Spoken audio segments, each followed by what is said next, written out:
This is part of a major series called Advancing Australia, in which leading academics examine the key issues facing Australia in the lead up to the 2019 federal election and beyond. Read the other pieces in the series here. For the second federal election out of 3, a change of government is in prospect a long time out from voting day. Labor has been consistently ahead in the polls, despite its leader, Bill Shorten, remaining unpopular. It's a repeat of 2013, when the coalition had polled strongly through the government's term while opposition leader Tony Abbott's ratings were low. But campaigns can count, and upsets can come, as happened dramatically in 1993. Right up to the Saturday of that poll, the Keating Labour government had appeared doomed. But it snatched the sweetest victory of them all, thanks to a scare offensive against the coalition's radical reform program and a faltering performance by opposition leader John Hewson.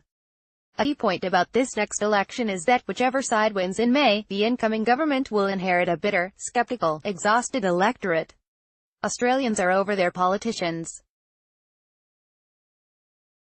All the stridency, the bad behavior, the lying, the relentless campaigning, the judgment by opinion poll, and the media shrillness have taken their toll on the tolerance of the average voter. The election will be fought in this climate of unprecedented public distrust of politics and cynicism about its practitioners. This disillusionment has been turbocharged by the bipartisan cannibalism that's toppled multiple prime ministers in a remarkably short period. If Labour wins, polling analyst John Shorten says, it will be the second change of government in a row that will be a negative change rather than a positive change. Negative in the sense that voters may once again elect an unpopular opposition leader, with their desire to get rid of a poorly performing incumbent government outweighing any concerns they may have about the opposition that will replace it. The public sullenness will make the task of the next government harder, whether Labour or coalition. Contrast the mood in 1983, when Labour's Bob Hawke was given power by voters who had not only wanted to embrace him personally, but felt more trust towards leaders generally than today. Though it wasn't smooth sailing, this helped the Hawke government undertake major, difficult reforms. He was even afforded a degree of tolerance when he broke some promises. In 2007, Australians were also in a relatively positive frame of mind when they turned to Kevin Rudd. Since then, the national mood has gone downhill. Labour went through self-imposed hell between 2010 and 2013, set off by the ill-judged 2010 dumping of Rudd. But out of office it recovered remarkably quickly. Labour's bold, big target approach as the opposition shaped up over the past 2 terms. It has made relatively few major mistakes. Shorten's boast that his MPs had no problems under Section 44 of the Constitution was one. Of course, that assumes being bold and taking big risks with policy doesn't turn out to be the ultimate mistake. Labour has eschewed that small target approach favored by John Howard in 1996 and indeed Rudd in 2007. Its proposed crackdowns on negative gearing and cash refunds for franking credits are designed to maximize its pot of spending money as well as fix flaws in the tax system.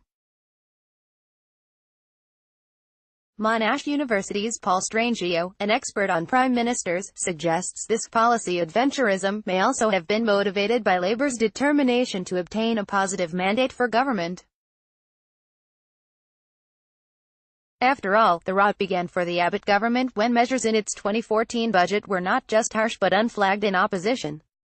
But Labour's controversial policies leave it exposed to scare campaigns. Each measure has a significant number of losers, and retirees, especially, are highly sensitive to anything that hits their cash flow. Border security is one area where Labour has tried to stay as close as possible to the government.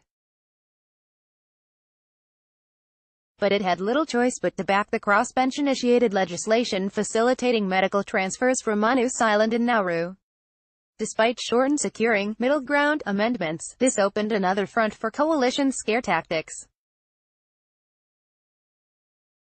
Read more. View from the Hill. Shorten's victory will bring dangerous counter-strikes from a desperate government. Shorten has kept an impressive degree of unity and discipline in his party, despite the obvious ambitions of his rival Anthony Albanese, whose gloved hand was ready to strike if the opposition leader did badly in the July 2018 Super Saturday by-elections.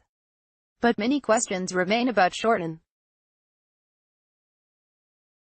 Strangio raises an important one. While he has been an effective manager of a team in opposition, how will this translate into government? For example, what degree of license will he give to senior ministers like Chris Bowen?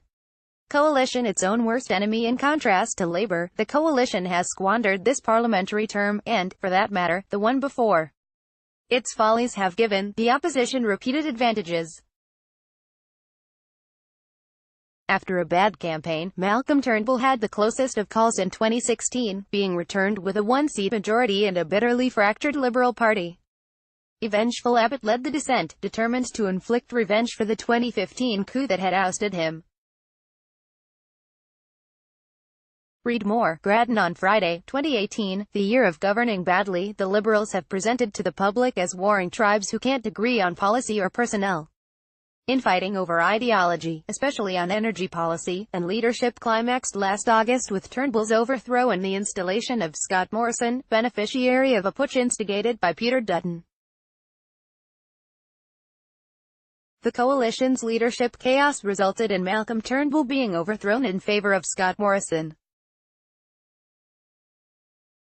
AAP, Sam Mooy. The rise of an aggressive right within the Liberals, and voters' growing antipathy towards the main parties, have encouraged the popularity of community independents.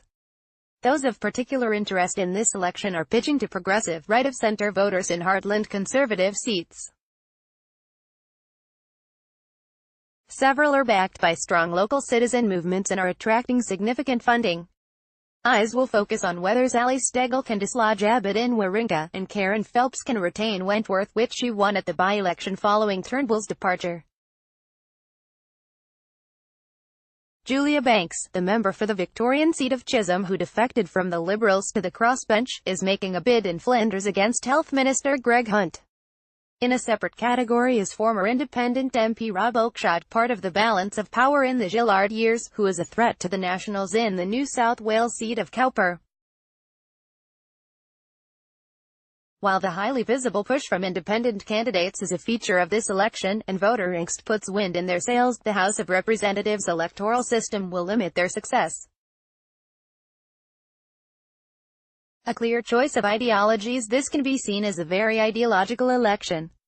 Labour, focusing on fairness and inequality, is proposing higher taxes.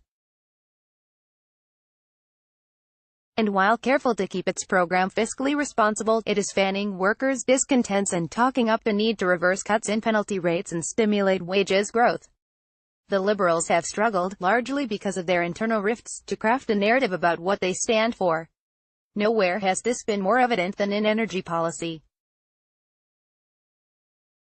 Rejecting a carbon tax was a successful political battering ram in 2013, but carbon mitigation has turned into a nightmare issue for the coalition ever since.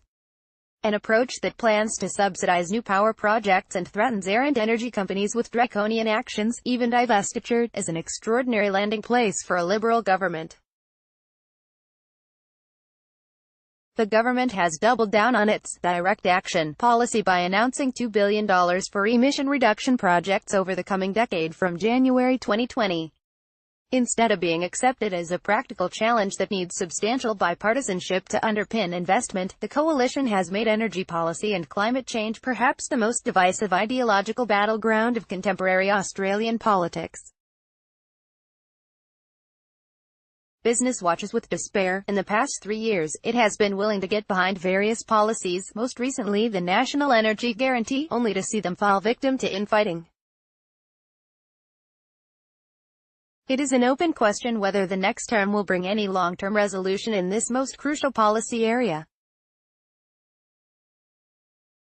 We can group the dominant issues in this election under the rubric economic. These range from the government's boast about economic management and its claim the economy would weaken under Labour, through to stagnant wages growth and Bowen's assertion that, under the Liberals, the economy is not working for working people. The economic umbrella also covers competing income tax cuts and the broader battle over taxation, with the government homing in on Labour's proposed imposts. A contest of voter interests. Ian McAllister, director of Australian National University's long-running Australian election study, observes that the new battleground on taxes people's assets, not their income. That's housing, owner plus investment, shares, superannuation. This is in the context that Australia has more money in personal assets than any other country of a similar or larger size. McAllister also sees this as almost a generational election.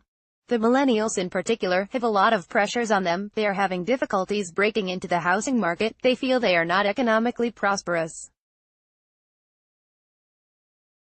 It affects their level of trust in the political system, in politicians and in democracy. Notable, and complicating the campaigning challenges for government and opposition, is the geographical divide, epitomized by Victoria versus Queensland, and requiring varied messages. One insider quips it is, doctors' wives, progressive Liberal voters who are deserting, versus rednecks. After Super Saturday, all the talk in the coalition was about Queensland, which is loaded with marginal seats. The government's failure to wrest Longman from Labour fed into the subsequent Dutton assault on Turnbull. But then came the November 2018 Victorian state election rout of the Liberals. Suddenly the government was looking south, fearing big losses in that state. In Queensland, the coalition grapples with fragmentation on the right, with the Hansonites, the Catterites and Clive Palmer's United Australia Party chipping away at its vote. The Liberals and Nationals are joined in one party in that state. If the Nationals were still separate, they might be better placed to contain the problem. The election matrix is complex. Government and opposition have their national messages, but they must also tailor their appeals to different parts of the country, as well as to each electorate. It's not quite true that all politics is local, but it's half true and maybe becoming more so. Beyond that, whether in the old-fashioned way, door-knocking, or by using modern data collection and individually tailored, targeted online communications tools, the parties pursue the individual voter. Normally, a government behind in the polls will have some fat to absorb the first brunt of a swing. Not so this time. The government has to win seats to survive, says ABC election analyst Anthony Green. Taking into account the redistribution, the government will go into the election with a notional 73 seats, with Labour on 72. This election is special for the upper house, because the voting changes made by the Turnbull government will operate for the first time in a half-Senate poll. With the seats of 13 crossbenchers, including Greens, in play, Green says they'll be lucky if half get back. He predicts a Labour government should have a significantly easier time with the Senate than the current government has had. Indeed, so should a returned coalition government, because the crossbench must shrink. In search of stability, one of the most important imponderables about the election is this: will it produce more stability? Remember that, apart from the coups, since 2010 we've had 2 hung parliaments, the second resulting from the loss of Wentworth. On the leadership front, things should be better. Both major parties have responded to the prime ministerial turnover with rule changes that essentially provide that the next PM, whether Shorten or Morrison, will not face an internal challenge during the term, albeit no rule is immutable. If there is a coalition victory, it surely could not be anything but a very close result, even a hung parliament. After the first flush of surprised exultation, the fight for the soul of the Liberal Party would likely resume. If Labour wins with a solid majority, that probably would restore some more general stability, although the tyranny of the opinion polls suggests caution about such a prediction. Strangio asks, will the mantle of office finally secure for Shorten some belated goodwill from the electorate? If not, and voters remain grudging to him and polls precipitously head south for his administration, we may be condemned to yet another period of instability and poor, reactive government. Some electoral goodwill is necessary for effective, and certainly for reformist, government over the longer term. But if voter disillusionment and distrust have become so heavily ingrained in the electorate's psyche, it is hard to either prescribe or expect a cure.